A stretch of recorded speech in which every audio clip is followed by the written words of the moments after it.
कक्षा 9वीं उदाहरण क्रमांक 12 अध्याय 1 2 करनी 3 प्लस 5 करनी 3 और करनी 2 माइनस 3 करनी 3 को क्या करना अपने को जोड़िए मतलब इन दोनों संख्याओं, ये जो दो संख्या दे रखी है, दो पद दे रखे हैं, इनको अपने को क्या करना है, जोड़ना है। तो जोड़ने के लिए क्या करते हैं अपन, जोड़ते हैं। तो लिखा हल, इन दोनों को क्या करना है, जोड़ना है। तो ये आपका आ जाएगा 2 करनी 2 प्लस 5 करनी 3, जोड़ना है तो प्लस का निशान, करनी 2 माइनस 3 करनी 3।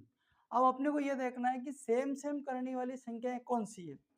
ये 2 करनी 2, ये 5 करनी 3, ये करनी 2 और ये माइनस 3 करनी 3 है। तो हमें क्या करना है कि सेम करनी के अंदर जो संख्या है, करनी के अंदर जो संख्या, उनको पास पास लिख लो या जोड़ लो। तो यहाँ करनी है, इसके गुणांक में कुछ भी नहीं है, यानी कि कितना है भैया, 1 है। तो हम क्या करते हैं कि 2 करनी 2 प्लस ये करनी 2, तो ये करनी 2 इसको यहाँ उठा के लिया, प्लस का है तो प्लस का करनी 2, फिर ये प्लस 5 करनी 3 और ये माइनस 3 करनी 3 है, तो इसको यहाँ लिख दो माइनस 3 करनी 3। अब ये दोनों जुड़ जाएंगे क्योंकि करने की संख्या करनी जुड़ती है, तो इस करने की गुणांक में कितना 2 है, लेकिन इसके गुणांक में कुछ भी नहीं, तो कितना है अपना 1 है। तो ये हो जाएगा आपका 2 तो ये और 1 इसके गुणांक का, तो ये हो जाएगा 3 करनी 2। फिर यहाँ पे प्लस, अब 5 करनी 3 मतलब इस करनी गुणांक में 5 और इसके गुणांक में कितना 3 है, तो 5 में से 2 घटाएंगे तो बचेंगे 2 करनी 3। ये जो होगा अपना क्या होगा, आंसर होगा। इसी टाइप से उदाहरण क्रमांक 13। उदाहरण क्रमांक 13 ये है कि 6 करनी 5 को 2 करनी 5 से गुणा कीजिए।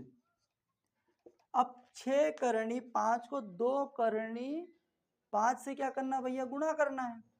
तो ये जो 6 करनी 5 लिखो दिया है मैं हल, 6 करनी 5 को 2 करनी 5 से गुणा करना है, तो गुणा करना मतलब गुणा का निशान लगा दो, तो 2 करनी कितना आ जाएगा आपका 5।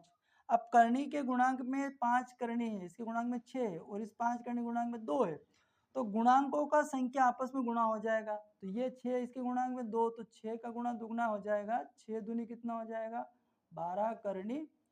उसके बाद अब करनी 5 का गुणा करनी 5 में होगा, तो करनी 5 से करनी 5 क्या हो जाएगी, कैंसिल हो जाएगी। तो अपना जो आंसर आएगा कितना आ जाएगा भैया, 5 दूनी 10, तो आंसर कितना होगा अपना 10।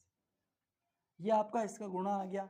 इसी के साथ में एक और उदाहरण होता है, उदाहरण क्रमांक 13 के बाद आता है 14, और 14 में लिखा है कि 8 करनी 15 को 2 करनी 3 से क्या करना है, अपने को भाग देना है, भाग दीजिए। ठीक है, अब भाग देना है मतलब बटे में लिखना है ना। सबसे पहले अपन लिख लेते हैं कि हल बराबर दिया है क्या क्या है, तो 8 करनी 15 और 2 करनी 3 है अपने पास में, तो इसका गुणा करते हैं। तो सबसे पहले लिखते हैं अपन 8 करनी 15 भागित 2 करनी 3। अब जब भी भाग का निशान हटाते हैं तो संख्याएं कहाँ चली जाती है, अपने बटे में चली जाएगी। तो ये जो संख्या है ये हो जाएगा 8 करनी 15 गुणित ये बटे में चला जाएगा 2 करनी 3। अब ये 8 ऐसा कैसा रहेगा, 15 का गुणनखंड हो जाएगा, 15 का गुणनखंड होगा 3 गुणित 5 बटे 2 करनी 3। अब अपन क्या करेंगे, इसको अलग अलग बांट देते हैं। तो ये हो जाएगा 8 करनी 3 गुणित करनी 5 करनी 5 बटे 2 करनी कितना आ जाएगा 3। तो 2 से डिवाइड होता है, 2 चौक 8 और करनी 3 से करनी 3 कैंसिल हो जाएगा। तो अपना जो बचेगा, एक तो ये 4 बच जाएगा और करनी के कितने बच जाएंगे अपने पास में 5। तो ये इसका जो आंसर होगा वो होगा आपका 4 करनी 5। तो ये जो 3 उदाहरण है ये बहुत ही इम्पोर्टेंट है, IMP मान लो आप, आने की परीक्षा की दृष्टि से बहुत ही महत्वपूर्ण क्वेश्चन है, और इसमें से एक उदाहरण निश्चित ही एग्जाम में आता है।